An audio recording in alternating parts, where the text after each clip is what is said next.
আজকে উচ্ছে আলু পেঁয়াজ দিয়ে ভাজা করব। আলুগুলো দিয়ে দেবো এবার।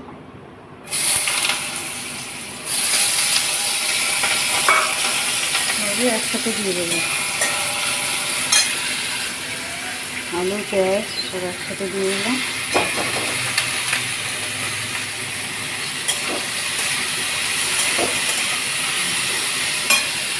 ব্যাস নুন হলুদ দিয়ে দিয়েছি, আর ঢাকা দিয়ে করবো। আর একটু আমি ক্যাপসিকাম দিয়ে দেবো, বেশ টেস্টটা সুন্দর হয়, একটু অন্যরকম করছি, ভালো লাগে খেতে। ঢাকা দিয়ে দেবো। উচ্ছে ভাজা হয়ে গেছে, একটু পোস্ত ছড়িয়ে দেবো।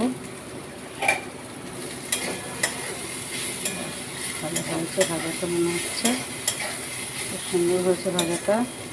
এবার নাড়িয়ে ফেলবো। উচ্ছে ভাজা হয়ে গেছে রেডি।